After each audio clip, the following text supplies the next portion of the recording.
Ok, lo que nos queda, ¿verdad? Yo les había mencionado que vamos a tener que, que básicamente cumplir la parte de procesamiento del RNA con videos. Yo les envié todos los videos que necesitan para el examen final. La plataforma está teniendo unos issues que voy a ver si puedo resolver esta semana. Si no, de todos modos, pues ya ustedes tienen los videos. Cualquier otra cosa que yo entienda que ustedes puedan usar para estudiar, pues se los envío a través del portal por correo electrónico y ¿verdad? De esa manera terminamos. Entonces, básicamente, eh, lo que vamos a hacer es dar el proceso de traducción en estas 2 horas que nos quedan de clase de la forma más general, pero a la misma vez más específica que podamos. Así que vamos a empezar rapidito con lo que es traducción, lo que es una definición de lo que es traducción, hablando, ¿verdad? De cómo esto es un proceso de síntesis. Traducción es un proceso de síntesis, en donde vamos a estar, quedó feo esto, en donde vamos a estar entonces definiendo traducción como la síntesis de proteína. Específicamente, ¿verdad? Utilizando síntesis de proteína, utilizando la información que viene como parte de nuestro RNA mensajero, ¿verdad? Así que es un proceso bien importante en la célula porque es el proceso que finalmente nos permite expresar el gen, ¿verdad? Lo que sería nuestro gen está ahí, la información está en el DNA, pero yo necesito un mecanismo para poder sacar esa información y usarla. Y ese es el mecanismo de transcripción primero, que ya lo terminamos de ver, y eventualmente traducción de ese gen para hacer la proteína. En el caso de síntesis de proteína, caso de traducción, vamos a ver que tenemos una serie de partes en la célula que son importantes, una serie de moléculas. En el caso del RNA, vamos a tener esencialmente 3 tipos de RNA que los 3 van a ser sumamente importantes para poder hacer ese proceso de traducción. Por ejemplo, ya ustedes saben, el RNA mensajero. El RNA mensajero lo producimos por transcripción de los genes que nos interesa utilizar. Pero vamos a ver entonces también el uso del RNA de transferencia, que es este que está aquí. El RNA de transferencia es básicamente el traductor como tal en el proceso de síntesis de proteínas y vamos a estudiarlo bastante ya mismito. Y pues también bien importante lo que es el RNA del ribosoma. Estamos viendo aquí el ribosoma, que es la máquina como tal que hace la síntesis de proteína, también va a tener RNA. Así que usted tiene 3 tipos de RNA de los más importantes, que los 3 están involucrados en el mismo proceso, síntesis de proteína. RNA mensajero es mi información, en cierto modo mi receta. El RNA ribosomal me ayuda a formar la máquina donde vamos a hacer ese proceso, que es el ribosoma. Sería como mi estufa donde voy a cocinar.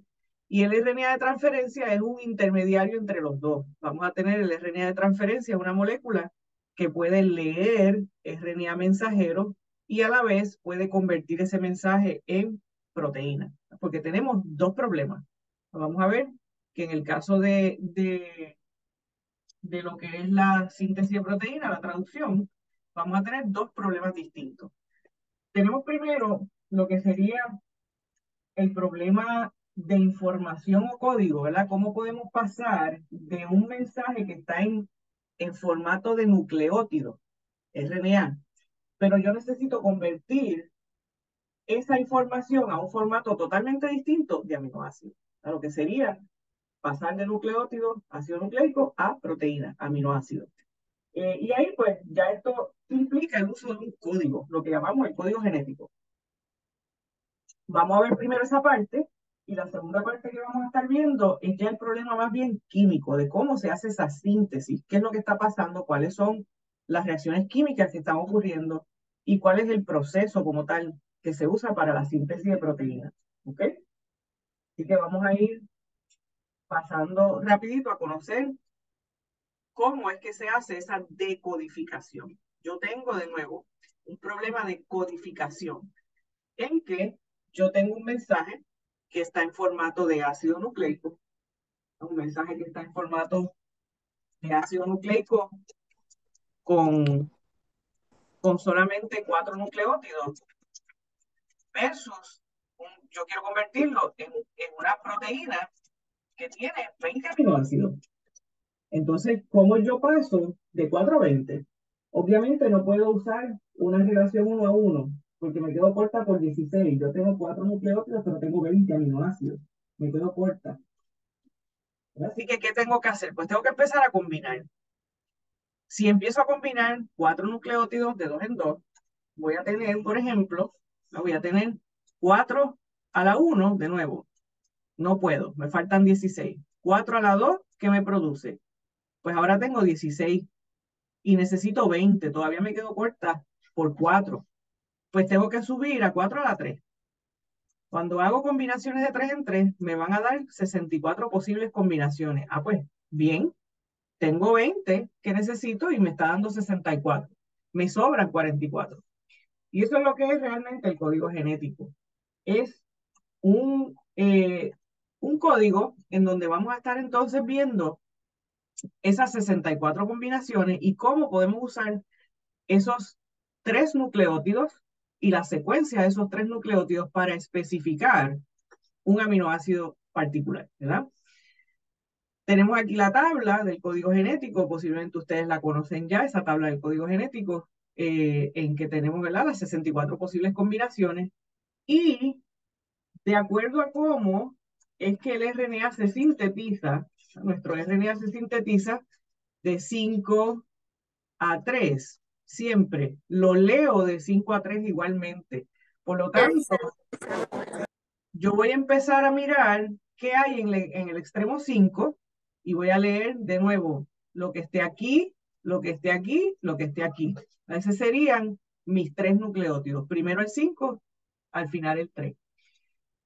Esa combinación de 3 nucleótidos, vamos a darle nombre. Se llama un codón. Voy a tener un codón, son 3 nucleótidos. Tengo la gata chillando ahí. Así que tenemos, el código genético nos presenta 64 codones, ¿ok?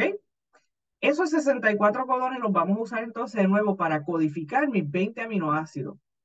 Tengo de más. Al tener de más, vamos a ver entonces que eso implica que hay una redundancia en el código genético. En otras palabras, como hay exceso de codones, yo puedo codificar el mismo aminoácido de más de una manera. Puedo utilizar más de un codón para codificar el mismo aminoácido. Observen, por ejemplo, el caso de leucina. Miren leucina aquí. Leucina tiene 6 posibles combinaciones que producen el mismo resultado, leucina. ¿Cómo yo leo el código genético? Pues me paro en este extremo izquierdo, sería de nuevo, estoy pensando en cómo se lee el RNA, y el RNA yo lo leo de 5 a 3, así que otra vez voy a estar usando esa información. Aquí está el 5 y aquí está el 3. Pues yo leo primero en esta columna. Si yo estoy buscando, por ejemplo, el codón CGA, en la columna primera voy a buscar la C. ¿Dónde está la C? Aquí. Por lo tanto, mi codón está en toda esta área. Segunda letra es la G, la busco arriba, la segunda posición está aquí. Por lo tanto, mi codón, ahora estoy solamente utilizando este cuadro. Y mi tercera posición es una A, pues me paro aquí, donde dice A, y aquí está mi codón, CGA. ¿Qué hago? Miro entonces a quién corresponde, a qué aminoácido corresponde ese codón. Me dice que corresponde al aminoácido arginina. Pues ya hice mi traducción. Usé un código de 3 letras para significar un aminoácido. Así que tengo, de nuevo, mi codón que me codifica un aminoácido. Como les mencioné ahorita, vamos a tener entonces redundancia. Puedo decir, en el caso de todos los aminoácidos, excepto metionina que está aquí y triptófano que está aquí, en el caso de todos los demás aminoácidos, voy a tener al menos 2 formas de decir el mismo aminoácido. En algunos casos, como ven, puedo tener 4, en algunos puedo tener 2, en algunos tengo hasta 6. Pero a excepción de estos 2, todos los demás aminoácidos tienen más de un codón, de 2 a 6. ¿Ok? Esos 64 codones no todos se usan para significar un aminoácido. Hay 3 que son especiales, que son estos que están aquí en rojo. Son codones, lo que llamamos codones de terminación. Esos codones me indican hasta dónde llegó el mensaje. Si pensamos en una palabra, en una oración, por ejemplo, usted tiene la letra mayúscula, implica dónde empieza la oración y el punto dónde termina la oración. Cuando hacemos una traducción utilizando el código genético, necesitamos esas mismas indicaciones. Vamos a tener un codón de iniciación, que sería el codón AUG, lo tienen por aquí, está marcado aquí, y tengo 3 codones de terminación. Así que yo voy a leer mi mensaje desde el codón de iniciación hasta cualquiera de estos 3 de terminación que están aquí. ¿Ok? Y esa sería la forma en que voy a hacer la traducción. El código genético, en cierto modo, es universal, es casi universal. Eso implica que todos los distintos organismos, desde las arqueas, bacterias, hasta los procariotas, hasta los eucariotas unicelulares e incluso los multicelulares como nosotros, usamos el mismo código. De manera, ¿verdad?, que eso me permite interpretar el mensaje de la misma manera, no importa en qué especie yo esté. Sin embargo, como siempre, ¿verdad?, donde quiera que tenemos una regla, existen excepciones, y vamos a ver que en el caso del código genético hay una serie de excepciones al código, o desviaciones del código, que son típicamente en organismos inferiores, bacterias, como por ejemplo micoplasma, está por aquí, miren el micoplasma por aquí, o puedo tener también muchos casos de excepciones en mitocondrias.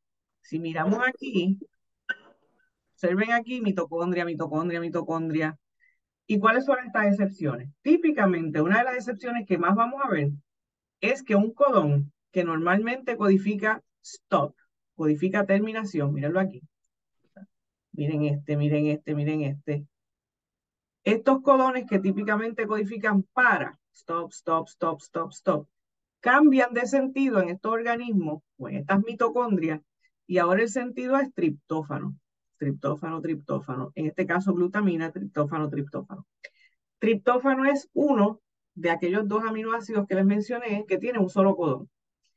Pues es el aminoácido más raro, no se utiliza tanto, pero es posible que en este tipo de organismos o en este tipo de mitocondrias sea necesario usar más el codón para triptófano y entonces ocurren estas excepciones en que como tenemos 3 de terminación, pues vamos a usar uno para decir triptófano y dejamos 2 para terminación. Miren otro caso similar en que un codón que normalmente dice arginina ahora dice stop, o sea que estamos viendo al revés estas excepciones. Pero son las desviaciones, son las excepciones. En términos generales, todo el mundo vivo, todo organismo vivo usa el mismo código, ¿ok? Bueno, les mencioné que similar a lo que sería una oración, vamos a tener un punto inicial y un punto final, una letra mayúscula y un punto final en la oración. En el caso de la traducción en proteínas, eso lo estamos marcando, ¿verdad? Esto lo estamos identificando gracias a ese codón de iniciación que siempre es AUG, siempre es el mismo AUG, y codifica el aminoácido metionina, lo ven por aquí. Y una vez encontramos ese AUG, vamos a utilizarlo para establecer lo que llamamos entonces el marco de lectura. De la misma manera que usted usa la letra mayúscula para establecer dónde voy a empezar a leer, yo utilizo ese AUG para establecer dónde empieza mi mensaje. Y de ahí en adelante, todo mi mensaje yo lo voy a leer de 3 en 3. 3, 3, 3, 3. De nuevo, esto significan los codones. Un codón, 2 codones, 3 codones. Ese es mi marco de lectura. Establezco mi codón de iniciación y todo lo demás lo voy a estar leyendo de 3 en 3 hasta que me encuentre dentro de ese marco de lectura con alguno de los 3 codones de terminación, UGA, UAA, UAG. Cuando vemos esta situación donde tengo un codón de iniciación y un codón de terminación y en el medio tengo una serie de codones que codifican aminoácidos, decimos que el marco de lectura está abierto. En otras palabras, tengo inicio, tengo fin y un mensaje en el medio. Fíjense que si yo ahora observo acá que en lugar de empezar a leer en la primera A, empiezo a leer en la segunda U, mi marco de lectura se cambia totalmente, se corre por completo. ya no tengo un codón de iniciación aquí, al contrario, empiezo con un codón de terminación. Eso no funciona, no voy a leer nada. Igualmente, si empiezo a leer la tercera posición, de nuevo, ya esto no es un codón de iniciación, sino que empiezo aquí, empiezo a partir de este punto y mis codones son otros, mi sentido es otro. El mensaje no es el mismo, ya este marco de lectura no está abierto, no tengo un punto de iniciación y un punto de terminación, ¿ok? Solamente este de arriba viene siendo un marco de lectura abierto. Ok, continuamos rapidito. Vamos a ver entonces ahora, después que ya vimos más o menos cómo se resuelve el problema de la codificación, vamos a ver entonces las estructuras celulares encargadas de hacer esa codificación, o esa decodificación. Y la primera estructura pues son nuestros ribosomas. El ribosoma va a ser entonces una estructura fundamental en la célula al nivel que es el único organelo que es universal a todo tipo de célula por su función. Todo tipo de célula tiene que tener ribosoma. Ellos fueron descubiertos en la década de 1940. Toda aquella estructura que haga síntesis de proteínas requiere ribosomas, así que la mitocondria y el cloroplasto también tienen ribosomas, porque ellos recuerden que tienen su propio material genético. Y cuando los caracterizamos, cuando estudiamos qué son, nos damos cuenta que ellos tienen dos subunidades. Esas dos subunidades no son igual de grandes. Vamos a tener una que es pequeña y una que es más grande, así mismo se llaman small y large.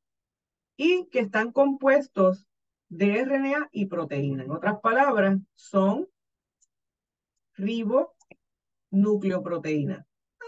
Ribonucleoproteína. ¿Ok? Esto me salió. Ok. Vamos a ver entonces qué quiere decir eso, que tengo proteínas y RNA. Ya lo habíamos mencionado que en el caso del ribosoma vamos a tener rRNA, que va a estar entonces también componiendo la parte de ese ribosoma. El nombre se les da en 1958, ribo implica RNA, soma cuerpo, en otras palabras, esto es un organelo que está lleno de RNA. Y esencialmente, cuando miramos su función, el ribosoma es una enzima, cataliza una reacción química. ¿Qué reacción química?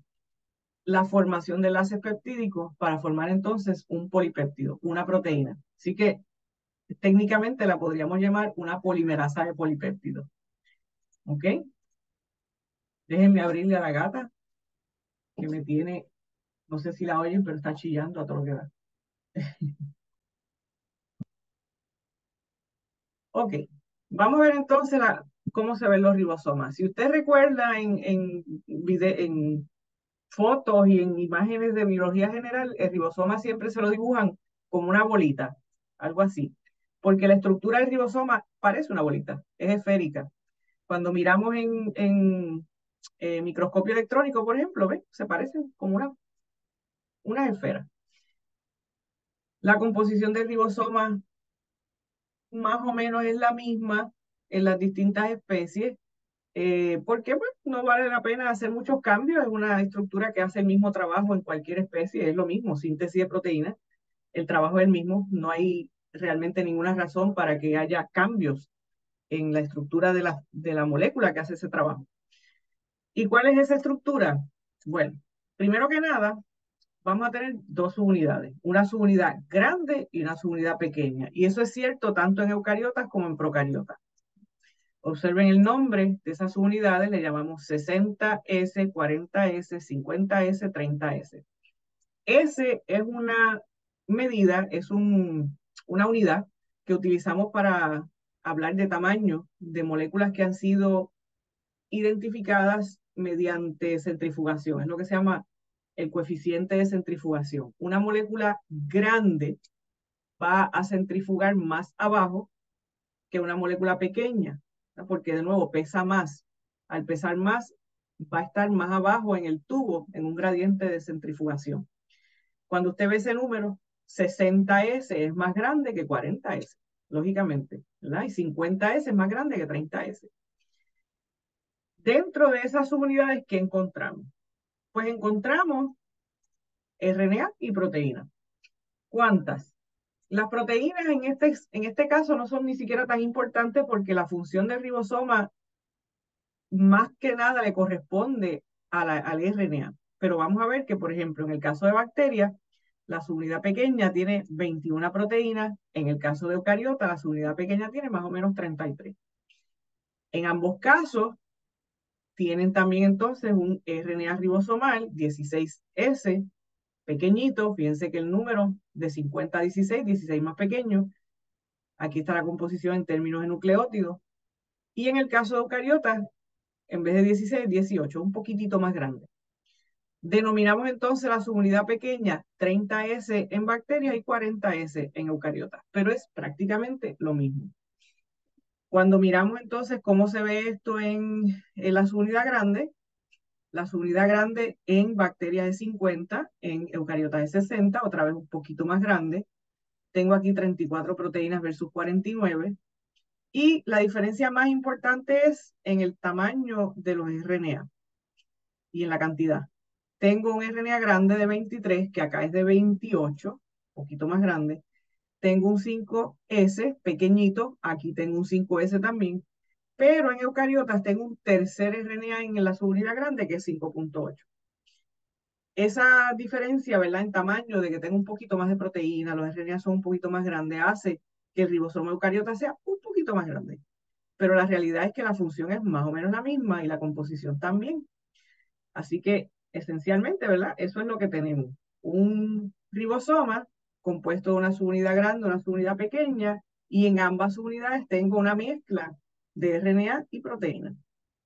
De nuevo, cuando hablamos de esa unidad S, Svedberg, estamos hablando del coeficiente de centrifugación. Cuando tengo una molécula grande, centrifuga más abajo, una molécula más pequeña, centrifuga más arriba. Entonces, cuando los juntamos, la partícula, la subunidad grande con la chiquita, y formamos el ribosoma completo, en bacterias le llamamos el 70, en eucariotas le llamamos el 80. Y fíjense que 30 y 50 no son 70 y 40 y 60 tampoco son 80, porque no estamos sumando tamaño, sino estamos pensando en la movilidad en el gradiente, ¿verdad? Entonces, cuando la partícula está completa, está más compacta y se siente más pequeña que la suma de sus partes. Y eso es básicamente la idea aquí. Bueno, seguimos por ahí. La estructura del ribosoma ya es conocida. Eh, un trabajo espantosamente grande, determinar la estructura de una molécula, una macromolécula como esta, que tiene múltiples RNAs, múltiples proteínas. En el 2009 se ganaron el premio Nobel los científicos que lograron descifrar esa estructura. Así que ya conocemos bien cómo es un ribosoma de verdad, cuando miramos la estructura experimental. Observen aquí levadura versus Thermus thermophilus, básicamente la eucariota versus bacteria. Fíjense que son prácticamente igual, pero la levadura tiene un ribosoma un poquito más pequeño. Y vean ahí la mezcla, lo que es proteína está en azul, se ven las hélices alfa, lo que es RNA está entonces en los otros colores. Así que usted puede ver ahí que realmente la abundancia del RNA es incluso un poquito mayor.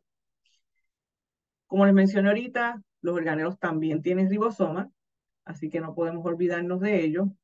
Y lo único que quiero que usted mire de esta tabla es que cuando comparamos ribosoma en bacterias y coli, por ejemplo, y comparamos con el ribosoma en el cloroplasto, observen que el ribosoma es igual de grande, que va a tener de nuevo la misma número de subunidades, con los mismos nombres y todo. El 16S está presente aquí, el RNA ribosomal pequeño, 23, 23, 5 y 5. El cloroplasto tiene un RNA adicional en la subunidad grande, eso es todo. La composición del ribosoma en cloroplasto, específicamente en esta especie, ¿verdad? Esa espinaca, cuando lo comparamos con E. coli, es bien parecido, y eso es más evidencia para la teoría de la endosimbiosis, que nos dice que los cloroplastos y las mitocondrias posiblemente fueron anteriormente bacterias, ya sean bacterias fotosintéticas o bacterias, ¿verdad?, que pudieran tener capacidades metabólicas para producir eventualmente una mitocondria. Y pues, de nuevo, sus ribosomas parecen ribosomas de bacterias. El ribosoma, entonces, cuando lo miramos, vamos a ver que tiene unas áreas importantes, forma lo que llamamos estos bolsillitos, bolsillo E, P y A, que los vamos a estar utilizando para la síntesis de proteínas. Y esos bolsillitos se forman realmente cuando ambas subunidades se unen. Necesito la grande y la chiquita, cuando ellas se pegan, formo entonces ese sitio E, P y A. Sitio E lo que quiere decir es exit, P es el peptidil y A es el aceptador. Cuando vean el proceso van a entender bien ese E, ese P y esa A. Pero básicamente, si vamos a reducir esto a lo más importante, es que aquí en el sitio P es que se va a hacer el enlace peptídico. Así que pueden ir ya como que haciendo atando esos cabos, ¿ok? El ribosoma no existe siempre montado, él se hace como las dos subunidades independientes y después cuando vayamos a ver el proceso de traducción, se juntan las dos para poder continuar. ¿Dónde se sintetizan los ribosomas? Si estamos en bacterias, obviamente en el citoplasma, pues no hay más nada. Pero si estamos en células eucariotas, entonces tenemos un sitio importante en la célula que es el nucleolo. El nucleolo va a ser esta área central en el núcleo, que se ve más oscura, esta área que está aquí. Y aquí eso se ve bien oscuro porque el nucleolo es un área con mucha actividad constante, mucha síntesis de RNA, y en fotos de microscopio electrónico donde hay mucha molécula se ve más oscuro porque hay mucho electrón. Entonces esa mancha del nucleolo se ve así porque es un área donde constantemente está ocurriendo síntesis de ese RNA ribosomal. Así que esta es un área bien activa en transcripción, claro, transcripción, no de RNA mensajero, sino de RNA ribosomal. Los genes para RNA ribosomal están en el núcleo, obviamente, van a pasar por un proceso de transcripción muy parecido al que ustedes conocen, pero obviamente pues no se traducen porque no es un mensajero. Su función es producir esos RNAs que me van a ayudar a montar un ribosoma.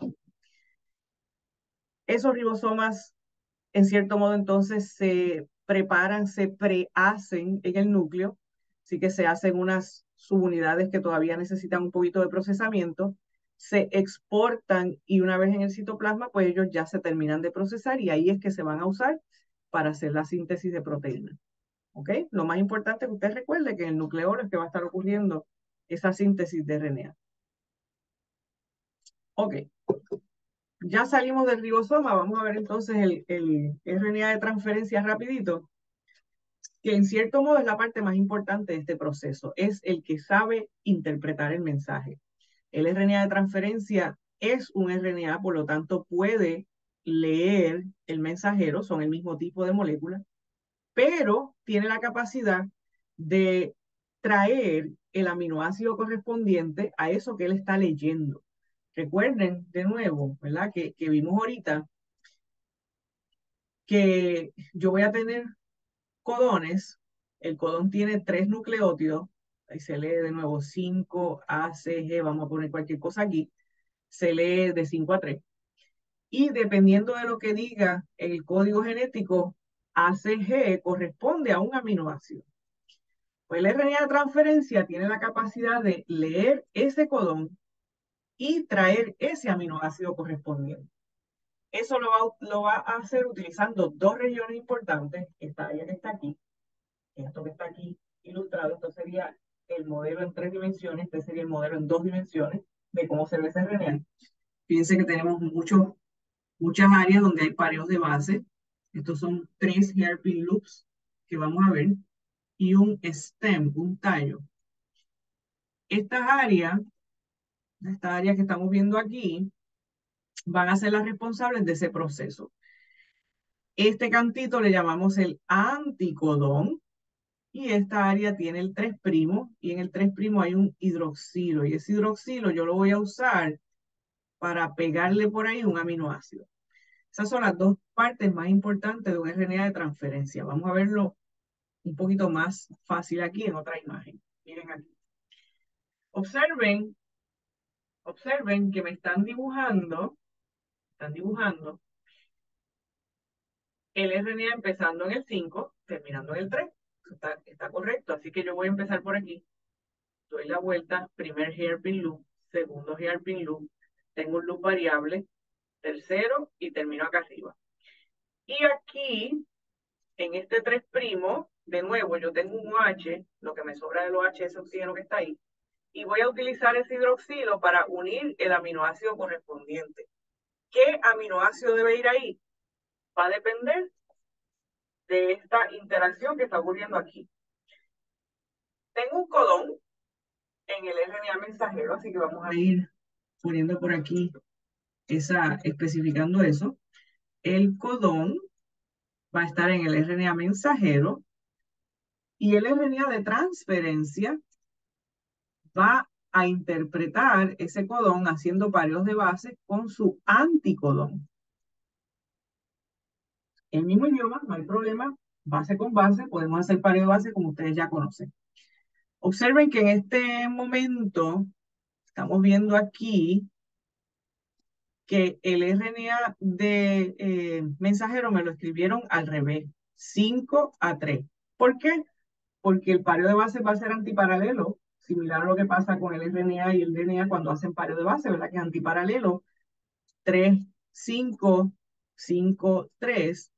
Si el RNA de transferencia me lo dibujaron al derecho, pues el RNA mensajero lo tengo que dibujar al revés.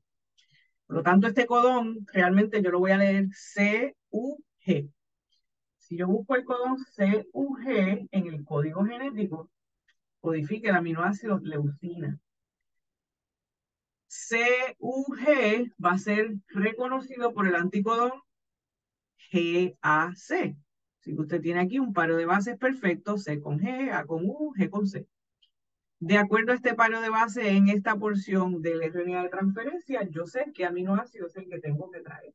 Así que por eso yo digo que el RNA de transferencia es el que realmente está haciendo la traducción. Ok. Observen entonces algo bien importante sobre los RNA de transferencia y es que tenemos, en realidad, ¿verdad? Tenemos 61 codones en el código genético. La lógica me dice que yo debería tener 61 anticodones para que haya un pareo perfecto anticodón con codón. Pues esa es la lógica, pero en la realidad, más o menos lo que hay son 45 RNA de transferencia nada más. Por lo tanto, hay 45 anticodones. ¿Cómo yo puedo leer 61 codón con 45 anticodones nada más? Eso es un misterio que ya está resuelto, ¿verdad? Pero es un misterio. ¿Cómo yo puedo interpretar 61 mensajes si lo que tengo son solamente 45 traductores, por decirlo de esa manera? Ok. Vamos a ver que lo que ocurre es lo que se llama el fenómeno de tambaleo. Wobbling, en inglés wobble. El concepto de wobble me dice que cuando yo tengo, vamos a dibujar esto al derecho aquí, para efectos de ustedes, cuando yo tengo en mi anticodón, vamos a poner aquí el anticodón al revés, 3-5, AG, y voy a dejar esto en blanco, 3-5. Y vamos a poner entonces aquí el codón en el mensajero, en rosita. Entonces sería UC, ok. Cuando yo tengo en la tercera posición, en otras palabras, este blanco que está aquí, G me puede leer, como siempre, C, que es su pareja normal, pero también me puede leer U, también puede hacer pareo de bases con U. Por lo tanto, ese codón AGG, ese anticodón, perdón, AGG, me puede leer AGC, pero también me puede leer eh, UCC, perdón, UCU, UCU. UCU. Déjame borrar esto que está feo. Ay, se borró todo. UCC, UCU. Si la tercera posición es una U, igualmente esa U puede leer lo que le corresponde, que es la A, pero también puede leer la G. Y más allá todavía, si en esa tercera posición tengo esta base inosina, inosina es derivada de adenina, inosina, cuando está en la tercera posición, puede hacer pareos de base con casi todo el mundo, excepto con G. Por lo tanto, Si yo tengo el codón, vamos a borrar todo esto de nuevo. Si yo tengo el codón eh, A, C, o más bien el anticodón, vamos a poner el anticodón, AGI, AGI. AGI me puede leer UCA en el mensajero, pero también me puede leer UCU y también me puede leer UCC. ¿Qué ocurre? Que entonces eso me está diciendo que esta tercera posición en el codón no es tan importante como las otras dos. Vamos a virar un momentito al código genético para que usted vea por qué. ¿Ok? Vamos a mirar aquí al código genético rapidito. Y observen que la tercera posición en muchos casos, no en todos, pero en muchos casos, esa tercera posición es irrelevante. Miren, por ejemplo, prolina. No importa que diga la tercera posición, como quiera el sentido, se queda igual. Miren arginina, miren aquí treonina, alanina, valina, todos estos, leucina, la tercera posición es irrelevante. ¿Por qué? Porque hay redundancia, de nuevo, como tengo más codones que aminoácidos, voy a ver repetición, ¿ok? Quiere decir que yo no necesito 61 anticodones para leer esos 61 codones. Puedo resolver usando inosina en la tercera posición. Y a eso es que se refiere con el guabo, ¿verdad? Ese tambaleo. Mírenlo aquí, que voy a tener entonces pareos inosina, citosina, inosina, uracilo, inosina, adenina. Dos puentes, dos puentes, dos puentes. Funciona bien. Así que si yo tengo, como en este caso, mírenlo aquí, mírenlo aquí, tengo CCI en esa tercera posición, CCI me puede leer GGU, GGC, GGA. Y todos ellos, todos esos codones, significan el mismo aminoácido. Así que estoy literalmente matando 3 pájaros con un solo tiro. Con un solo anticodón leo 3 codones. De esa manera no es necesario tener entonces uno a uno, tener un anticodón por cada codón. ¿Ok? Seguimos. ¿Cómo se hace este proceso?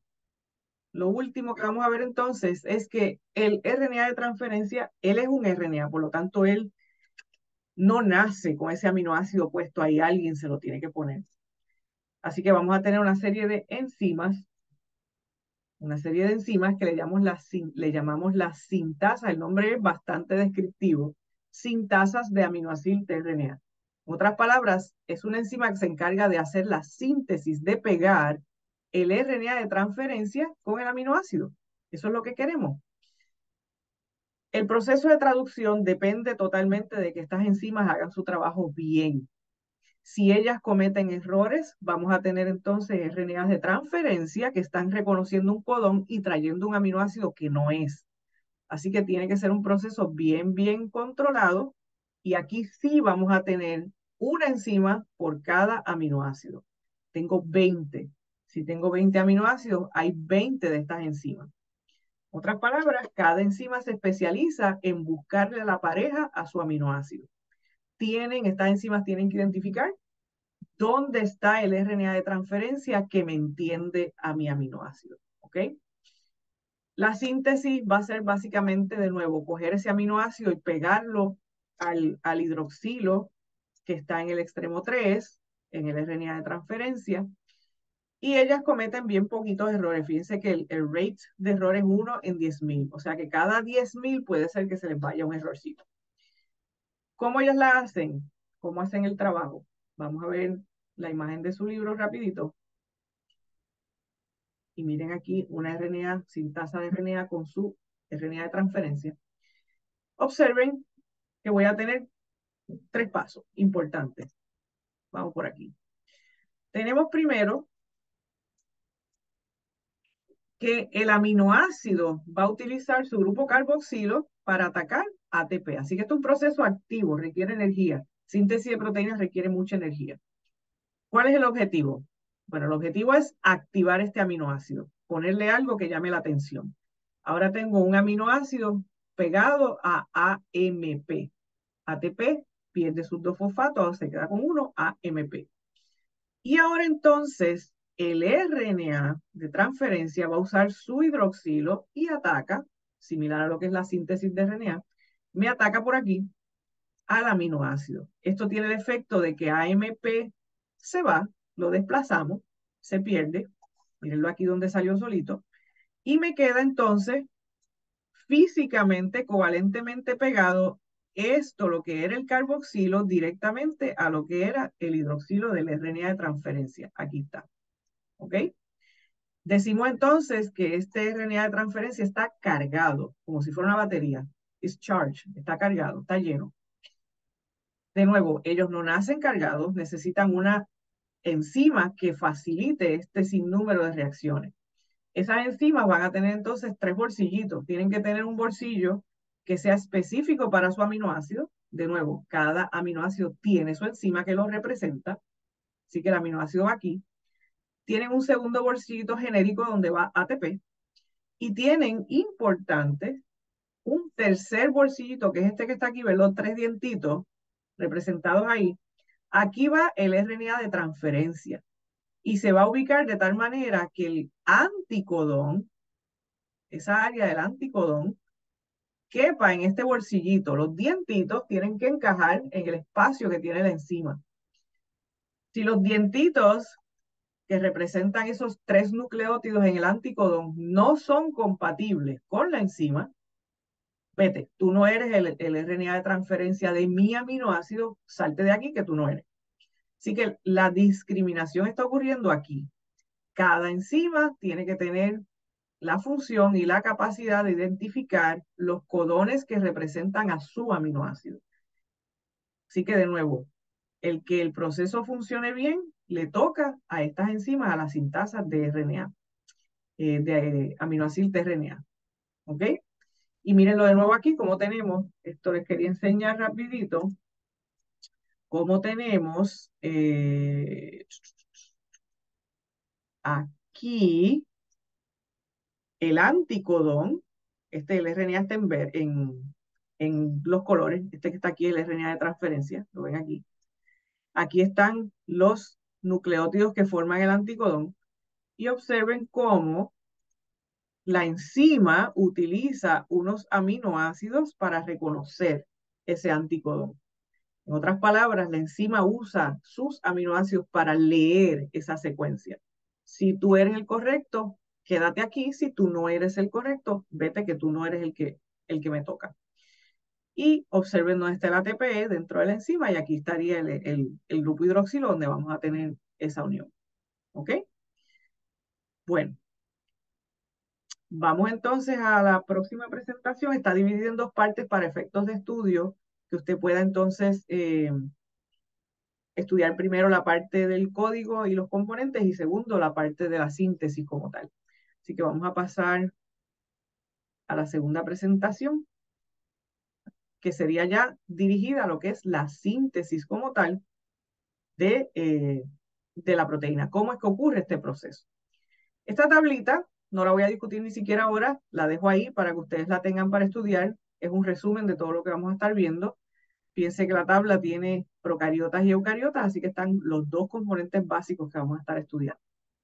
Y esto es lo mismo, ¿verdad? Así que se las dejo ahí a modo de repaso.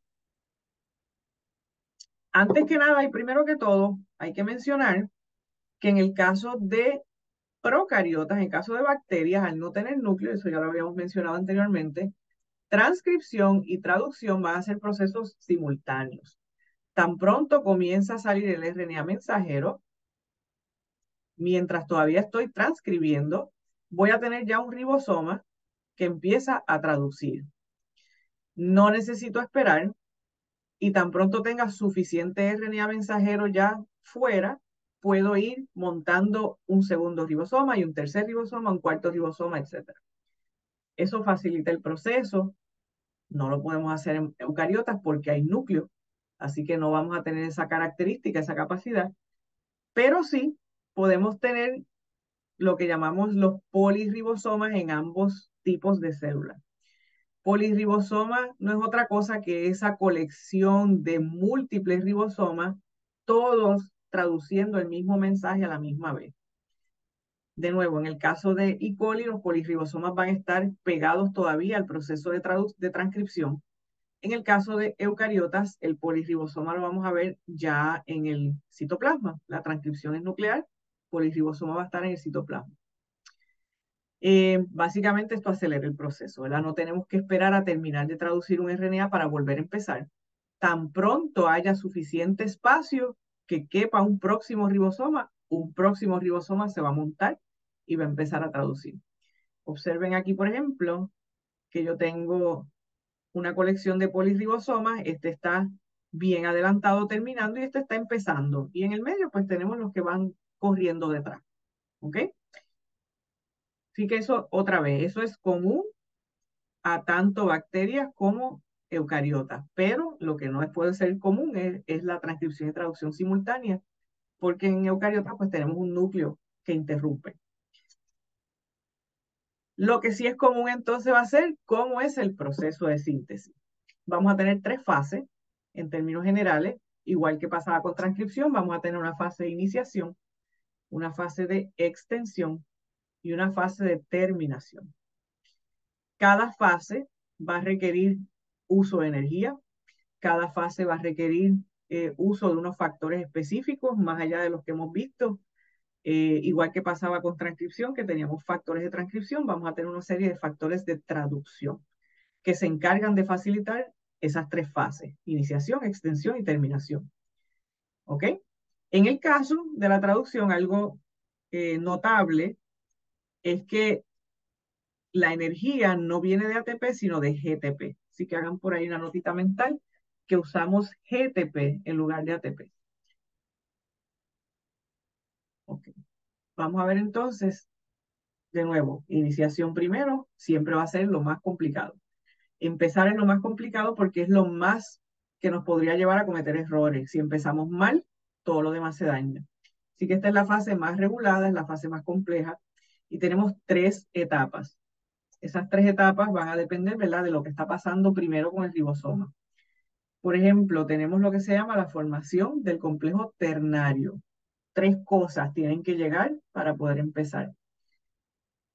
Y después vamos a tener que llega a la subunidad. Primero empezamos con la pequeña, subunidad pequeña, y después llega a la subunidad grande para poder entonces continuar el proceso.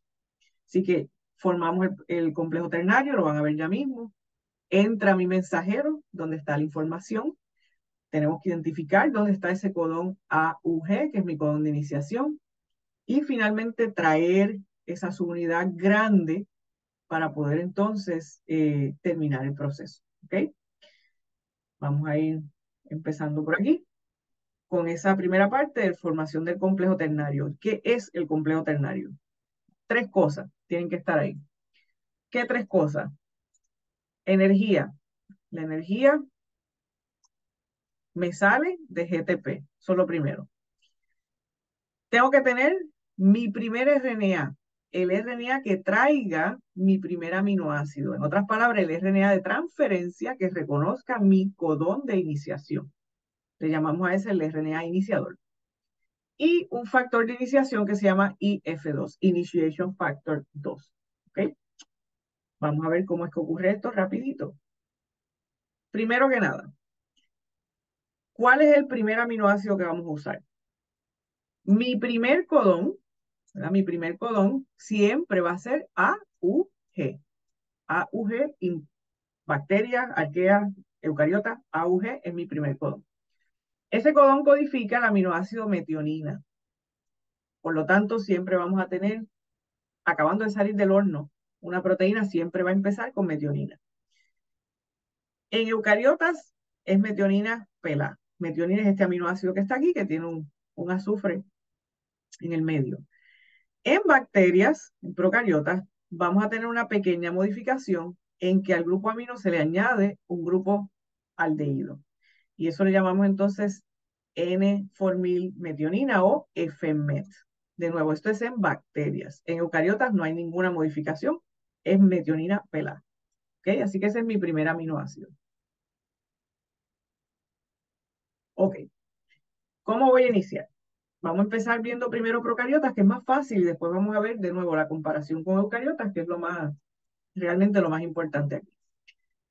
Observen qué necesito. Necesito mi RNA iniciador, necesito mi RNA mensajero, por supuesto, necesito mi ribosoma y mi primer aminoácido que está por aquí, que es metionina. Pero yo no voy a empezar con el ribosoma montado. Yo voy a empezar primero con la subunidad pequeña. Esa subunidad pequeña reconoce el RNA mensajero, de una manera que vamos a ver ya mismo, y mi codón de iniciación va a quedar sentado en lo que eventualmente se va a convertir en el sitio P. Recuerden que el RNA tenía, el ribosoma tenía un sitio A, un sitio P y un sitio E. Lo tienen aquí, EPA. El codón de iniciación va a quedar en el medio, en el sitio P. Mi anticodón va a reconocer si el codón es AUG, el anticodón es UAC, y me trae mi primer aminoácido. Ok, añadan por aquí GTP y el factor de iniciación IF2, y ese sería su complejo ternario primero, reconocimiento del RNA, y eventualmente terminamos la iniciación cuando la subunidad grande llega, se acomoda, y observen que de nuevo eso significa que mi RNA iniciador está en el sitio P, va a caer en el sitio P. Ok, vamos a ver el detalle de cómo ocurre esto. De nuevo, mi codón de iniciación va a quedar sentado en el sitio P, que se llama P porque es el peptidyl site, el sitio donde se va a formar el enlace peptídico. El sitio E ahora mismo está vacío, él se llama E por exit, lo van a ver ya mismo, el proceso por ahí es que se sale. Y el RNA, de nuevo, mensajero, se va a leer de 5 a 3, de tal manera que el próximo codón que yo voy a leer está hacia mi derecha, no hacia mi izquierda, voy a leer hacia mi derecha. Significa que mi primer codón cae en el sitio P, mi segundo codón va a caer en el sitio A. Y le llamamos a este sitio A por aminoácido tRNA. En otras palabras, si lo vamos a resumir, en el P se forma el enlace peptídico, en el A entra el nuevo aminoácido. ¿Ok? Y el ribosoma pues tiene una serie de túneles y una serie de espacios por donde va a salir entonces la proteína que estemos sintetizando y por donde entra ese RNA para poderlo procesar. ¿Ok? Como si fuera una maquinilla vieja. Ok. En bacterias, ¿cómo sabemos dónde va ese RNA mensajero? Fíjense que dije, tiene que caer, el codón de iniciación tiene que caer en el sitio P, porque si no, mi marco de lectura se daña. Si yo no empiezo en A, U, G, de ahí para abajo todo lo demás se dañó. En bacterias, ¿cómo se hace esto? En bacterias voy a necesitar la función del RNA ribosomal 16S. Este es el que está en la subunidad pequeña, subunidad small, es el único que hay, 16S, ribosomal. Y recuerden que el RNA también. Por lo tanto, él puede hacer pareos de bases, igual que hacía el RNA transferencial, también puede hacer pareos de bases. ¿Con quién lo hace? Con el RNA mensajero, pero no lo hace con un codón. No, a él no le corresponde eso. A él le corresponde identificar dónde empieza este RNA mensajero y ayudar a que ese codón de iniciación, que aquí está en verde, lo pueden ver por aquí en verde, caiga en el sitio P. Para eso, va a haber aquí una secuencia RBS. RBS lo que quiere decir es el Ribosome Binding Sequence, secuencia que se une al ribosoma. Y esa secuencia va a estar siendo, miren aquí, esto es parte del RBS, va a estar siendo reconocida por el 16S. Si el RBS dice GGAGG, el 16S tiene un área que dice CCUCC, pareo de base. Bien importante es entonces este espacio que está aquí. Este espacio en el medio que está aquí. ¿Por qué? Porque dependiendo de cuánto espacio hay entre el ribosome binding sequence y mi primer codón, este es mi codón de iniciación, es que cae sentado correctamente ese RNA mensajero en el ribosoma. Imagínense que está aquí la subunidad pequeña, y aquí es que sería el sitio P, y yo necesito que mi RNA mensajero caiga aquí mi codón de iniciación. Pues si mi ribosome binding sequence está por aquí en el RNA mensajero, yo necesito que mi RNA 16S reconozca aquí y el espacio en esta área, este espacio que está aquí, yo no lo puedo hacer ni más corto ni más largo porque entonces me caería fuera de sitio el primer codón. ¿Ok? Así que es bien importante ese espacio entre el ribosome binding sequence y el primer codón. Observen que como esto es un mensajero procariota, el mismo RNA, vean que empiezo aquí 5, termino aquí, tiene múltiples open reading frames. Esto sería un RNA policistrónico. Fíjense que empiezo aquí, termino aquí, empiezo aquí otra vez, termino aquí, empiezo aquí, termino aquí. Tengo 3 polipéptidos dentro del mismo RNA. Por lo tanto, esto es policistrónico. Para cada uno de esos polipéptidos, tengo que tener un start, un stop, pero también tengo que tener un ribosome binding sequence. Porque de nuevo, cada vez que yo vaya a empezar a leer, tengo que colocar ese codón de iniciación en el sitio P. Si no, se me daña la cosa.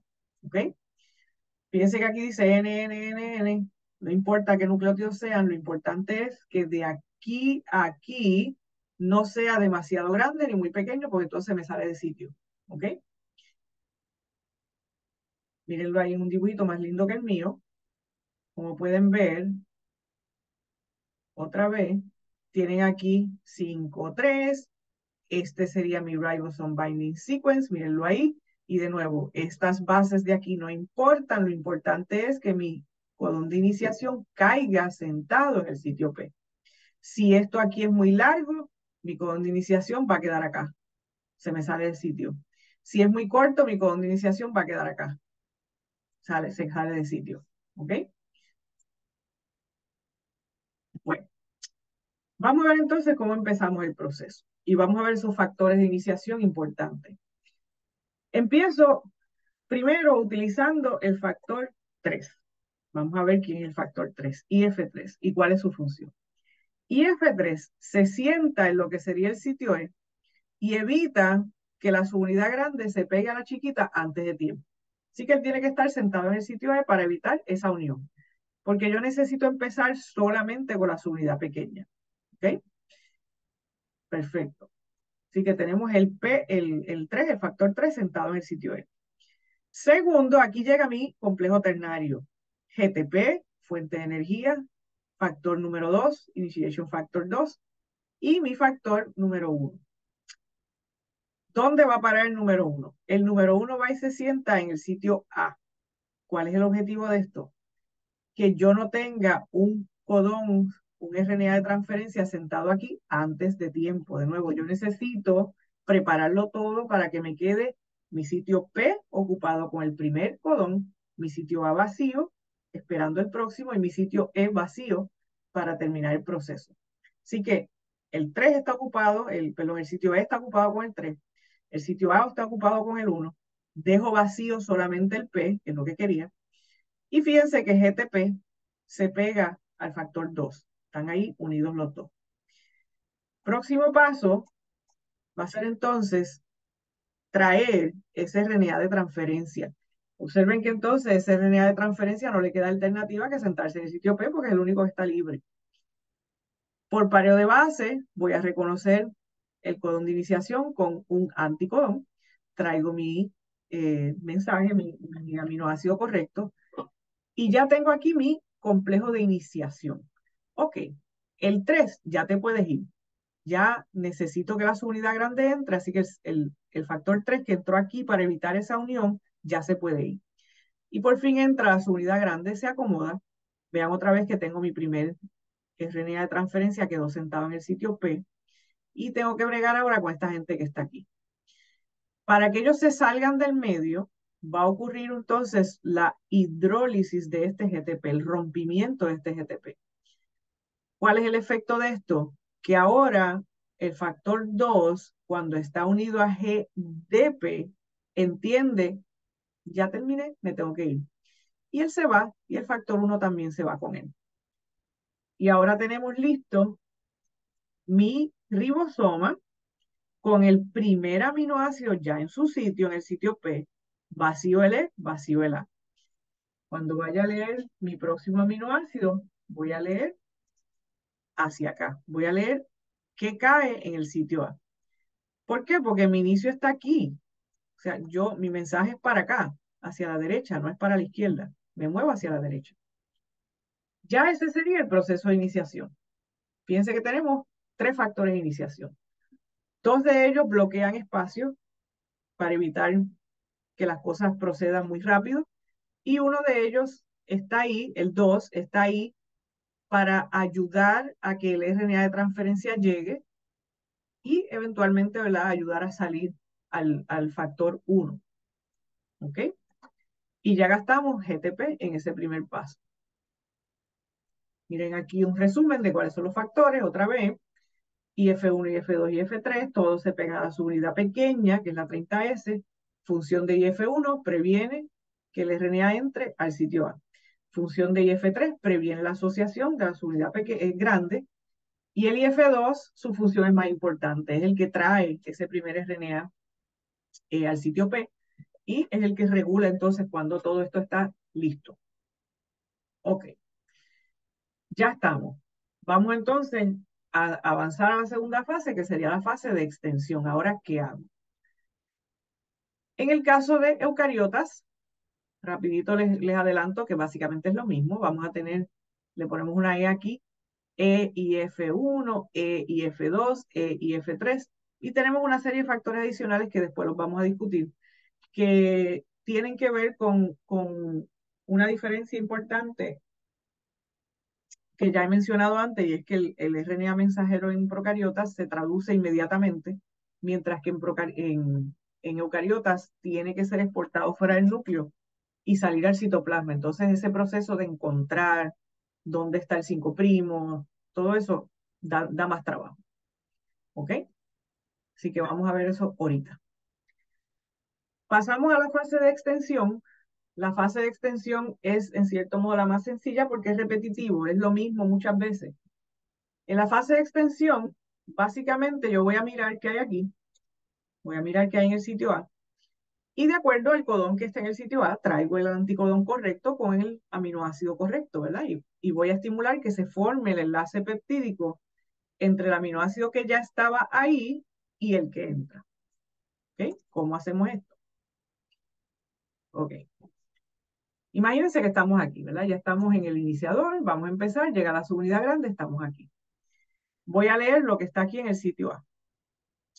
De acuerdo a lo que estoy leyendo, traigo el aminoácido con el RNA de transferencia. Vamos a ver entonces la asociación aquí, codón-anticodón. Y el aminoácido que ya estaba aquí, el primero, va a ser entonces, se va a formar un enlace covalente con el que acaba de entrar. Cuando eso ocurre, el RNA de transferencia que estaba sentado aquí queda vacío, porque le pasó el aminoácido que él tenía, se lo pasó al que acaba de entrar. Como él queda vacío, él sale, se va, él va a salir por el sitio de E, exit, y tiene que ocurrir lo que llamamos una translocación, una rotación, en que ahora el aminoácido que estaba en el sitio A, el RNA que estaba en el sitio A, tiene que moverse al sitio P. Y el que estaba en el P se tiene que mover al E y por ahí es que se va. Esa sería la translocación. Una vez termino esa translocación, vuelvo y repito el mismo proceso en un ciclo que se repite y se repite hasta que lleguemos a un stop. Cuando en el sitio A lo que caiga sea un codón de terminación, se acabó el proceso y vamos a una tercera fase, que sería la fase de terminación. Pero vamos a ver el detalle de qué es lo que está pasando ahí, en esa fase de extensión, y cuáles son los factores que necesito. Ok.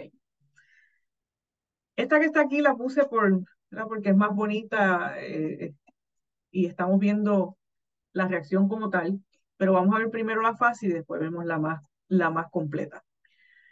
De nuevo, estamos empezando el proceso. Mi único aminoácido es metionina, ahí está.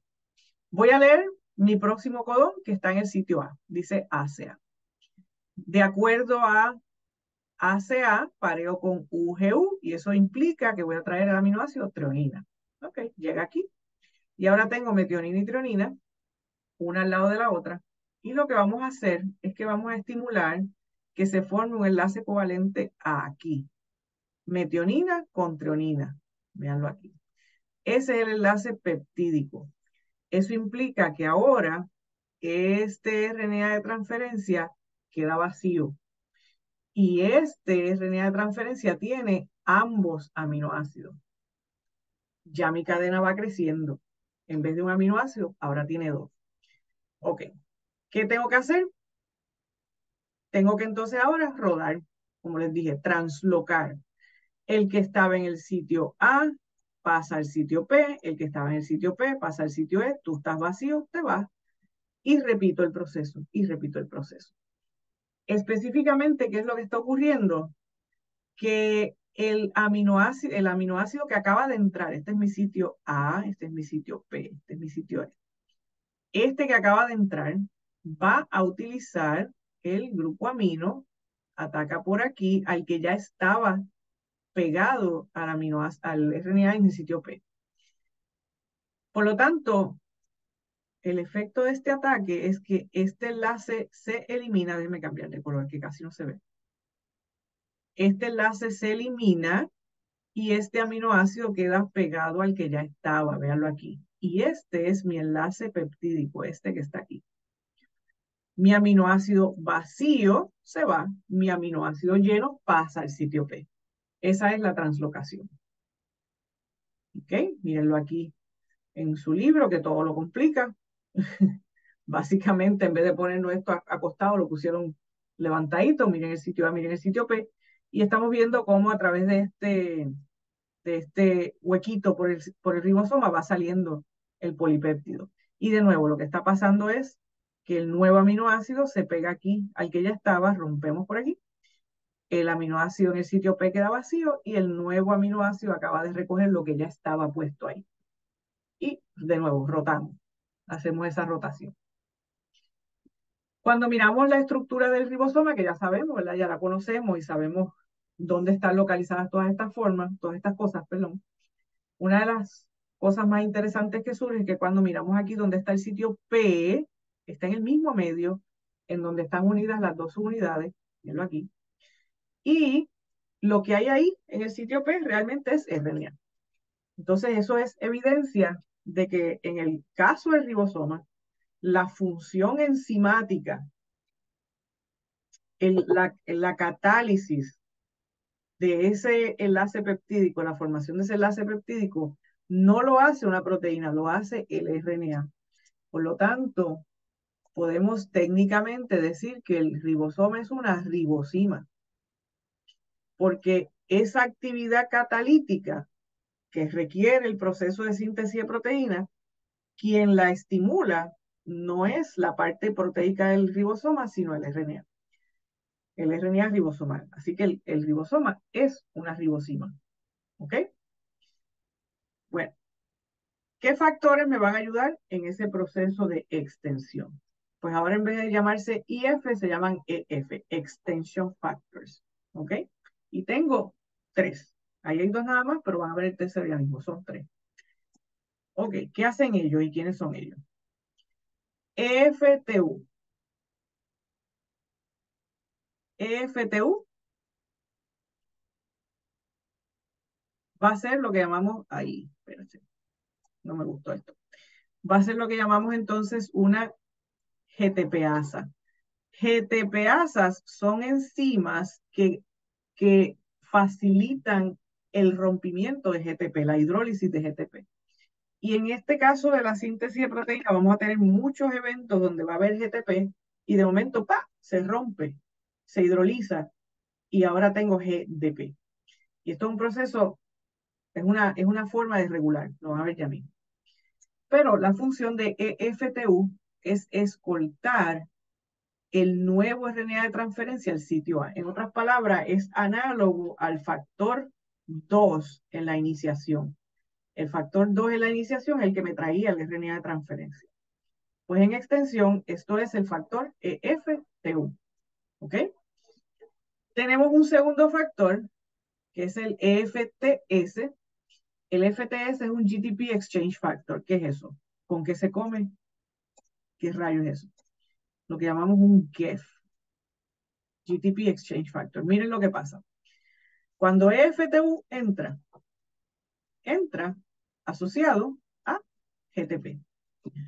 Para que EFTU se vaya, yo tengo que facilitar la hidrólisis, el rompimiento, y que me deje entonces ahora GDP. Cuando EFTU está asociado a GTP, está on. Cuando está asociado a GDP, está off. Otras palabras, una vez ese GTP se rompe, apagué el factor. ¿Cómo lo vuelvo a aprender?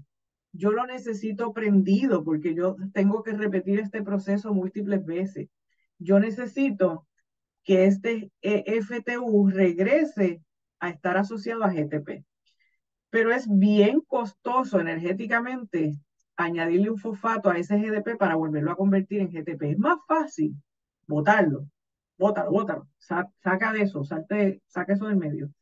Botar ese GDP, lo botamos, y intercambiamos, recogemos de por ahí GDP, perdón, GTP, del que hay por ahí, GTP, y se lo ponemos de nuevo a FTU para que esté on. Por lo tanto, de nuevo, ese factor FTU se regula. Primero, está prendido cuando tiene GTP. ¿Cómo lo apago? Rompo el GTP. Ay, ¿cómo lo vuelvo a prender ahora? No puedo volverle a pegar un fosfato. Tengo que hacer un intercambio. Boto el GDP y recojo un GTP nuevo. Pues la función del EFTS es ayudar en ese intercambio. Por eso es que se llama un GTP Exchange Factor. La función de ese factor es ayudar a que bote el GTP y recoja el GTP. ¿Ok? Sí que él es un factor en cierto modo no directo, pero es un factor bien importante porque sin él, este factor no funciona. Y este factor es el que me trae, el que me escolta el RNA de transferencia. Así que yo necesito de nuevo las dos cosas. Vamos a ver cómo estaría ocurriendo esto. Tengo el sitio A vacío, llega el próximo RNA de transferencia, fíjense que viene escoltado por EFTU con su GTP, está on, llega, se acomoda por aquí, y una vez ya llegué, ya hice el trabajo, me puedo ir. ¿Cómo se va? Pues hidrolizando el GTP, me deja entonces GDP más fosfato, ahora está off, ahora se fue. Y me queda mi nuevo aminoácido sentado aquí en el sitio A, y mi cadena ya crecida en el sitio P. ¿Qué tengo que hacer? Pues formar el enlace peptídico, ya sabemos que eso lo hace el ribosoma, y una vez formado el enlace peptídico, tengo que rodar el que está en A, lo ruedo a P, el que está en P, lo ruedo a D. Y ahí vamos a ver translocación, que es lo próximo. Translocación tiene un tercer factor, este es el que le dije que eran 3. El tercer factor se llama EFG.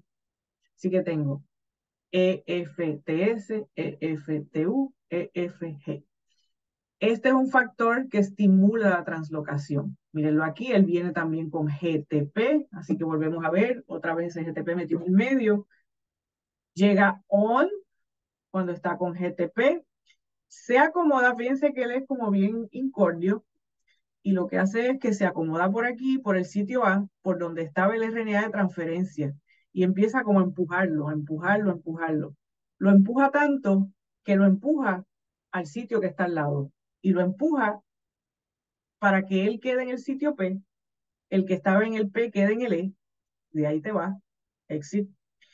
Y una vez él logra esto, fíjense que vamos a cambiar de GTP a GDP, y aquí está el fosfato que se perdió. Así que vamos a tener de nuevo la inactivación. Entraba on, ahora aquí va a estar off. Una vez él está off, se puede ir. Y fíjense que entonces una vez se hace el enlace peptídico, el que estaba en el E de nuevo también se puede ir. ¿Ok? Así que la translocación se va a dar gracias a este factor que se mete por arriba, empuja al RNA que estaba en el sitio A, y una vez él se acomoda, hidroliza GTP, perdón, y dice, ya, yo hice mi trabajo, ya me puedo ir. ¿Ok? Ok. Seguimos. En el caso de traducción, hay un fenómeno importante que lo voy a hablar súper rápido y nada más le voy a mencionar que existe, porque no tenemos mucho tiempo, y es la incorporación de un aminoácido que no está en el código genético, que es selenocisteína. Selenocisteína es una modificación de cisteína que sí está en el código y tiene sus codones. Y algunas proteínas, no todas, algunas van a requerir incorporar selenocisteína. ¿Cómo lo hacemos si no tenemos un codón que codifique para él? Bueno, pues usamos un codón de terminación, UGA, verlo aquí, UGA. Y no siempre, pero hay unos mensajes internos dentro del mismo RNA mensajero que se está usando para la síntesis de la proteína, que le da unas instrucciones al ribosoma de que, mira, este UGA no significa stop, significa que me tienes que poner ese aminoácido raro. Esos mensajes se leen gracias a una secuencia que le llaman la secuencia CESIS, las Ceylon System Insertion Sequence, rapidito.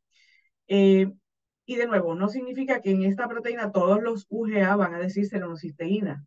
Va a haber uno que dice stop. Lo importante es que el ribosoma pueda entender cuál es el que dice stop. ¿Ok? Y ya, no vamos a decir nada más de eso. Simplemente que usted sepa que eso existe y que, pues, hay unos mecanismos. ¿Cómo terminamos el proceso? Vamos a terminar.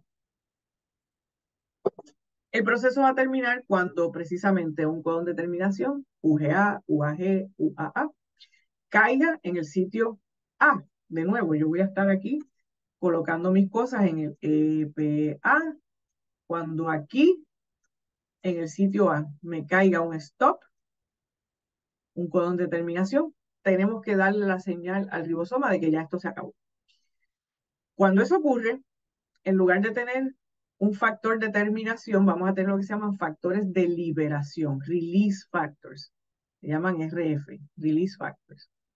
Y vamos a tener entonces dos clases de release factors. Si usted mira en procariotas y en eucariotas, bien similar. Vamos a tener dos clases, clase 1, clase 2. Clase 1 son los que se encargan de reconocer los codones de terminación. Clase 1 son los que dicen, ok, cayó un UAG, un UGA, un AAA en el sitio A, tenemos que terminar. Pues viene uno de estos clase 1, que puede ser RF1 o RF2 en bacterias. En eucariota por fin algo es más sencillo y lo que hay es uno solo. Se sienta en el sitio A, míralo aquí, acomodadito, en el sitio A, y le da instrucciones al ribosoma de que ya esto se acabó. Así que clase 1 reconocen qué hacen los clase 2. Clase 2 van a estar entonces estimulando que este se salga del medio. Mira, ya terminamos, ahora te tienes que ir. Clase 2 es idéntico en procariotas y en eucariotas, lo que hay es uno solo, el RF3. Y, de nuevo, básicamente lo que va a hacer este factor de liberación es que se va a acomodar en ese espacio, en el sitio A, venlo aquí, en el sitio A, se va a acomodar por aquí. Él es una proteína, no es un RNA de transferencia, así que él tiene que identificar, tiene que leer ese sitio, ese codón de terminación, haciendo pareos entre bases y aminoácidos. Es otra vez esta combinación de nucleótido con aminoácido. Para eso utiliza esta secuencia SPF. SPF simplemente los 3 aminoácidos, serina, prolina, fenilalanina, SPF, que sirve como si fuera un anticodón. En otras palabras, esos 3 aminoácidos reconocen los codones de terminación. ¿Ok? Se pega por aquí. Y esta secuencia GGQ, que está por aquí, de nuevo son aminoácidos, glicina, glicina, glutamina. Es una secuencia que vamos a encontrar en estos factores de terminación que interactúa con el ribosoma y facilita que el ribosoma corte el cordón umbilical. Por fin, mira, terminaste. Ya terminó el proceso. Ese RNA que estaba, perdón, esa proteína que estaba sintetizando ahí, córtala, corta por aquí, suéltalo. ¿Ven? Soltamos y me quedan entonces ahora mis dos RNA de transferencia ya vacíos, mi cadena de aminoácidos suelta, libre, y ahora tengo un ribosoma lleno de gente que no está haciendo nada. Tengo el factor de liberación aquí y tengo mis dos RNA vacíos. Fíjense que en este caso, el factor 3, que es el que estimula que este se vaya del medio, entra, pero entra con GDP y se acomoda por una esquinita. Y ahora ocurre un intercambio, entra GTP y ese intercambio permite la salida del factor de liberación. Te fuiste. Y ahora el factor 3 está unido a GTP, hidroliza GTP otra vez, se va, y me queda entonces el ribosoma solamente con los RNA vacíos y ya no tiene nada que hacer, así que se disocian y se van. Volvemos, lo que está pasando, si esta etapa la hacemos más grande, lo que estamos viendo es el reconocimiento del codón de terminación con un anticodón peptídico que vendría siendo esto que está aquí, ese SPF. Y viendo aquí esta área, cómo estimula el rompimiento, mírenlo acá, la liberación de esa cadena de aminoácidos. Y ya estamos, ya terminamos. Básicamente el ribosoma queda vacío, se puede ir. ¿Cómo queda vacío? Vamos a reciclarlo. Hay un último factor que no es de terminación, sino de reciclaje, RRF, Ribosome Recycling Factor. Se acomoda por aquí, se va a acomodar por aquí en el sitio A y empuja a todo el mundo, hace como hace el de translocación. Y de hecho, el de translocación entra a terminar el proceso, se mete por aquí, hace lo que él sabe hacer, empujar. Empuja, empuja, empuja, todo el mundo se va y finalmente el ribosoma queda vacío y volvemos a empezar el ciclo. ¿Ok? En el caso de células eucariotas no va a haber mucha diferencia. Lo único que vamos a mencionar es qué cosas son distintas. Realmente el proceso es básicamente el mismo. Ya ustedes vieron que en el caso, por ejemplo, de terminación, los factores se llaman incluso igual. Lo único que le ponen es una E al principio para resaltar que son eucariotas. Y una cosa que vamos a ver, porque ya quizás ustedes han visto, es que se meten muchas cosas en el sitio A. Hay muchos factores que se van a acomodar en el sitio A, porque ese es el sitio más importante que me dice cuál es el próximo paso. Cuando estamos empezando, entra el factor de iniciación, se mete ahí con el RNA iniciador, perdón, el factor de iniciación 1, se mete ahí para evitar la entrada. Veanlo por ahí que está. Después vamos a tener el factor de translocación, el IFG, tenemos el factor de liberación 3, tenemos el factor de reciclaje, de ribosoma, muchas cosas se van a meter en el sitio A. Eso le llamamos mimicrismo molecular o imitación molecular, porque todos esos factores, su estructura, su forma, su conformación en 3 dimensiones, más o menos se parece a lo que sería un RNA de transferencia, ¿ves? Más o menos como una L invertida. Todos ellos van en el mismo bolsillito, hacen una función distinta, pero al ir en el mismo bolsillo tienen que ser similares. Y no me puedo ir sin darles una pequeña aplicación, y es que ese sitio A también puede ser objetivo de ataques de ciertos antibióticos. Hay antibióticos que paran la síntesis de proteínas, por ejemplo, puromicina, que lo tienen ahí, se sienta en el sitio A y estimula que el enlace peptídico que normalmente se formaría con el aminoácido que entró aquí, se haga entre la proteína que ya estábamos formando y puromicina. Y me queda entonces esta estructura que está aquí, peptidilpuromicina. Lo importante es que esto entonces trancó la síntesis. Ya ese ribosoma, hasta ahí llegó su síntesis de proteína. Si yo tengo puromicina constantemente bloqueándome el enlace peptídico, la célula se va a morir porque no va a poder hacer síntesis de proteína. Así que esa es una forma de los antibióticos usar el proceso de traducción. Okay. Hasta aquí básicamente es lo más importante. Lo que vamos a ver en eucariotas es rapidito, viendo cómo es distinto, ¿verdad? Qué cosas son diferentes en el caso de los eucariotas. Y lo primero es esa fase de iniciación. Realmente es la única que es bien distinta. ¿Por qué? Por lo mismo, cuando pensamos de nuevo en células eucariotas, ya he mencionado esto muchas veces, yo tengo una célula que tiene núcleo y la transcripción es nuclear y la traducción es citoplásmica. Mis ribosomas están acá afuera y mi RNA se produce aquí adentro. Ese RNA tiene que ser exportado y para protección del RNA le vamos a hacer unas modificaciones. En el principio, en el 5' va a estar el CAP y en el 3' al final va a estar este rabo de AE. Cuando el ribosoma vaya a buscar su codón de iniciación, tiene que saber si lo va a buscar por aquí o lo va a buscar por acá, porque ya ese RNA está libre, está suelto. Una cosa que ayuda es la presencia de ese CAP. El ribosoma va a estar buscando dónde está el CAP. Donde esté la gorrita, ahí está la cabeza. Y empieza por aquí, y el proceso es un proceso de escaneo. Básicamente está leyendo secuencia. El ribosoma está buscando, hasta que encuentre ese codón de iniciación. En lugar de usar un ribosome binding sequence, en el caso de células eucariotas hay una secuencia que le llaman la secuencia COSAC. COSAC es el apellido de la persona que la identifica primero. Y esa secuencia COSAC más o menos hace la función del ribosome binding sequence. En otras palabras, me dice que el codón de iniciación está aquí, justo después hay una G, 3 nucleótidos antes hay una purina, y con esa información más o menos, ¿verdad? El ribosoma identifica y dice, bueno, este es el primer codón de iniciación que yo veo, aquí me voy a sentar y yo voy a empezar a traducir a partir de este codón porque es el primero que veo. Empiezo a mirar por el CAP, voy mirando, ta. Ese es el primer codón, por ahí voy a traducir. Ok. Así que es un poquito más, de cierto modo, más fácil. Reconozco el RNA, reconozco la cabeza, empiezo a moverme por ahí y el primer RNA, el primer codón de iniciación que vea, por ahí arranco. CAP Depending Initiation, entonces esa iniciación que depende del CAP va a utilizar muchos de esos otros factores que les mencioné que eran específicos para células eucariotas.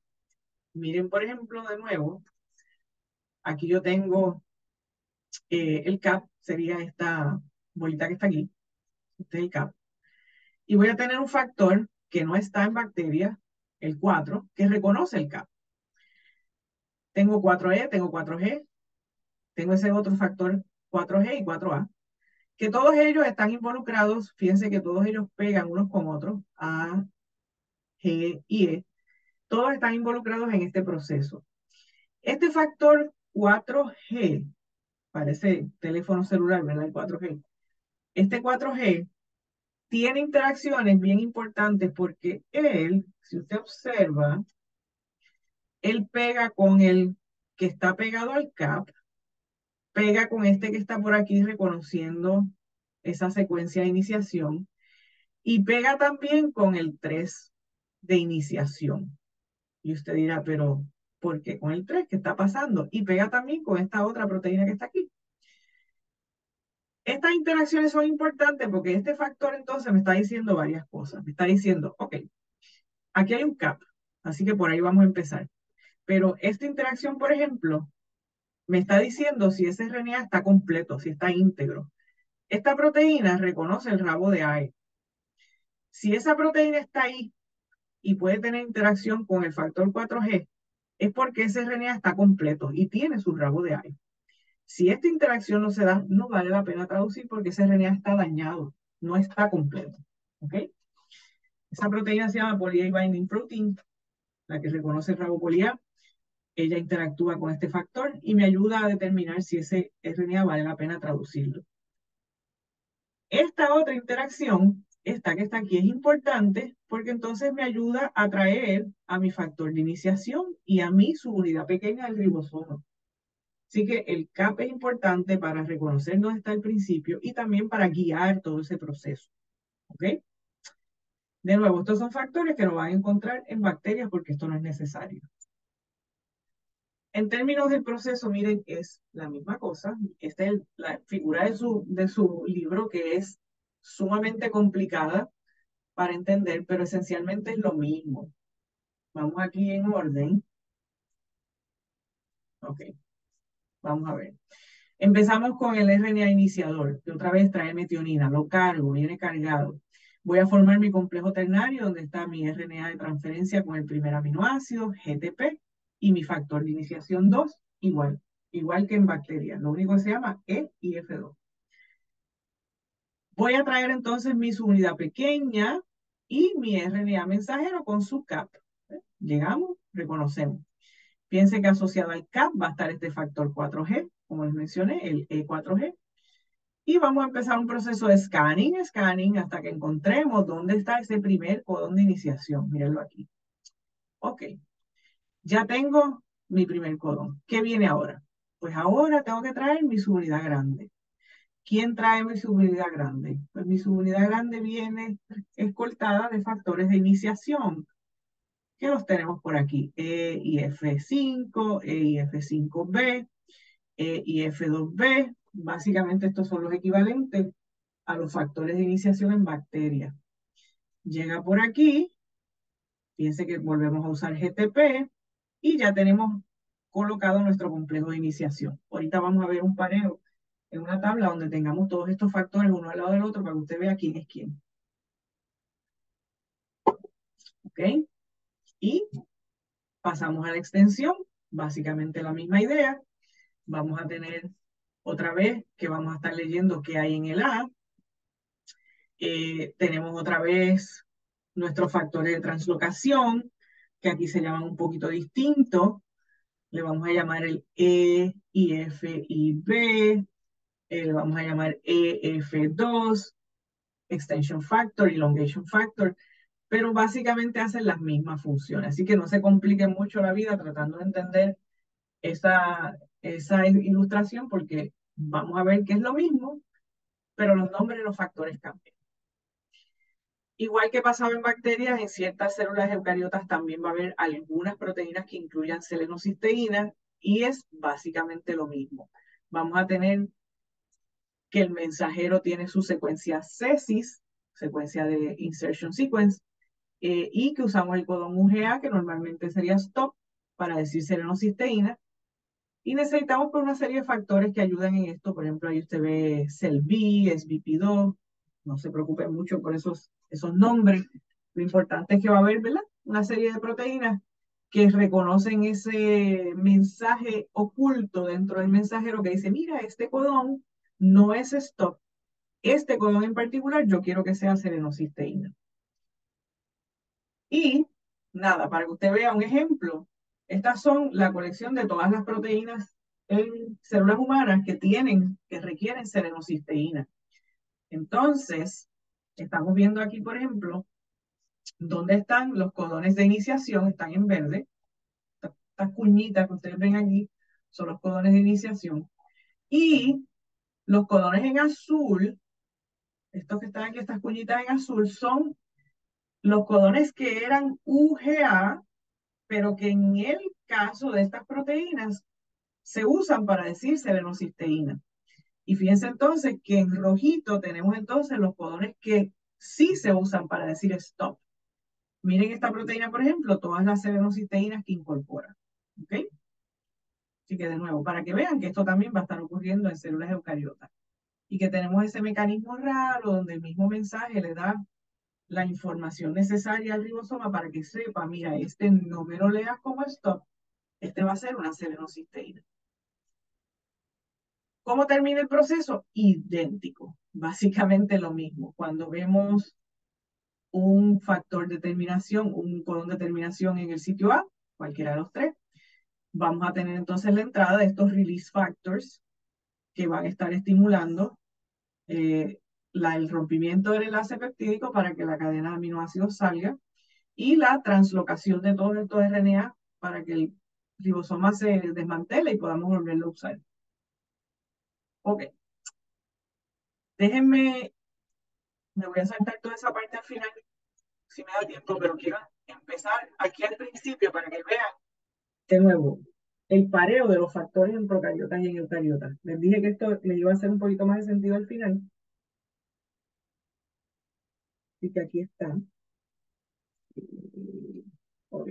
Miren, de nuevo, cuando pensamos en initiation factors, observen que ahí es donde más diferencia hay, porque vamos a tener factores que son equivalentes. Vamos a ponerlo equivalente. y F1, y F1A, 2, 2B y el 3. Todos estos que están, que voy a pintar aquí en verde, son factores que son específicamente para bregar con la iniciación en células eucariotas, esos factores que reconocían el CAP, que reconocían el rabito, eso no hay necesidad de tenerlos en bacterias, así que no los tenemos. Pero fíjense que, por ejemplo, factor de translocación, el EFG, en bacteria, acá se llama EF2, pero es lo mismo. EFTU, EFTS, aquí se llaman 1A, 1B, y este que está aquí, CELB, CELB, es el que me ayuda a conectar la selenocisteína. Fíjense que la extensión es prácticamente lo mismo. Cambian los nombres, pero es lo mismo. Y en terminación, vamos a ver entonces que en bacterias tenemos dos factores de terminación clase 1. El 1 reconoce codón UA, UAG, el 2 reconoce UGA, UAA. Y en el caso de células eucariotas, con uno solo reconozco los tres. Así que ahí me ahorro uno. Y tenemos el factor clase 2, que es prácticamente idéntico, tanto en eucariotas como en eucariotas. Así que, de nuevo, la principal diferencia es en iniciación, ya que tenemos, pues, ese problema de que el RNA está suelto por ahí y hay que identificar el primer codón de iniciación, hay que identificar dónde está el CAP, ¿ok? Lo demás, pues, son diferencias en cómo encontramos el CAP, cuál es el codón de iniciación, etc. Y también tienen esta otra, que fue la primera con la que empezamos esta presentación, que hace una comparación desde la transcripción. Fíjense que aquí en la transcripción estamos viendo qué polimerasas usan una versus varias, los tamaños de los ribosomas, si la transcripción y la traducción pueden solapar o no. O sea que esta es una tablita bien chévere para ustedes resumir y estudiar. ¿Ok? Lo que me quedaba al final lo voy a dar porque tengo 2 o 3 minutos rapidito y es algo bien sencillo, que ustedes lo vieron, ah, y ustedes lo vieron en biología general, pero posiblemente no lo recuerdan. Y es que en eucariotas tenemos ribosomas en el retículo endoplásmico, ¿verdad? ¿Y cómo es que llegan ahí?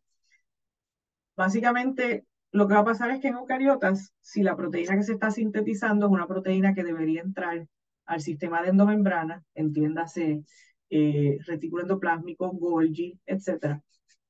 Esa proteína, con todo y ribosoma, la vamos a mover a la membrana del retículo rugoso. Y ese proceso requiere, piense que tengo aquí mi 40S, 60S, aquí está el RNA, aquí se está produciendo la proteína. Y entonces, si esa proteína me dice, mira, los primeros aminoácidos que salen de la proteína dicen, yo no soy del citoplasma, yo soy, qué sé yo voy para afuera, me tienes que exportar, me tienes que enviar fuera de la célula. Así que tengo que pasar primero por el retículo, después por Golgi. Pues lo primero es que esta partícula, que se llama la partícula de reconocimiento de la señal, Signal Recognition Particle, identifica, ay, mira, esta proteína no es de aquí, y se asocia a la proteína y me arrastra la proteína junto con el ribosoma que la estaba sintetizando, me la arrastra hacia el retículo endoplásmico rugoso. Esta es la membrana de ese retículo rugoso. Vamos a tener aquí unos canales y vamos a tener un receptor para que esa partícula se estacione. Que básicamente voy a tener esta interacción aquí en que la partícula y el receptor interactúan. El receptor, fíjense que está metido dentro de la membrana y ella se estaciona en la membrana del retículo endoplásmico. Y al ella estacionarse, estacionó también al ribosoma. Ese ribosoma que era libre, ahora es unido. Y la molécula que estábamos sintetizando, la proteína que estábamos sintetizando, continúa la síntesis, pero continúa entrando por este canal, de manera que ella va a terminar de hacerse dentro del retículo endoplásmico. De ahí le corresponde entonces al retículo pasarse la Golgi y lo seguimos por ahí para abajo. Pero lo importante es que esa partícula de reconocimiento de señal, SRP, me hace ese trabajo de moverme ese ribosoma con todo y proteína, con todo y RNA, para que la traducción termine en el retículo endoplásmico. Y esa partícula de reconocimiento también es una ribonucleoproteína, así que también tiene RNA y proteína. Y esta última, nada, no les voy a preguntar nada de esto en el examen, pero esencialmente, ¿verdad? Que sepan que la traducción también puede ser regulada, que cuando una célula está haciendo síntesis de proteína, tiene que tener un control, porque como vieron, la síntesis de proteína gasta mucha energía. Tanto la fase de iniciación como la fase de extensión y la fase de terminación usan GTP, bastante GTP. Y si a eso le añadimos que cargar los RNA de transferencia, ponerle el aminoácido correcto al RNA de transferencia usa ATP, gastamos un montón. Síntesis de proteína es un proceso bien caro, bien costoso.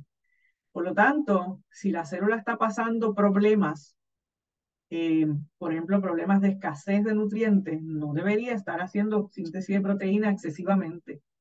Entonces, fíjense, lo único que quiero que miren aquí, rapidito, es que voy a tener una serie de condiciones que regulan la síntesis de proteína. Por ejemplo, si tengo poco oxígeno, hipoxia, si tengo heat shock, calor, o osmotic shock, un problema con la osmolaridad de la membrana, e irradiación con ultravioleta, tengo pocos aminoácidos disponibles, en otras palabras, desnutrición, infección con algunos virus, por ejemplo, todo esto son mensajes de alerta.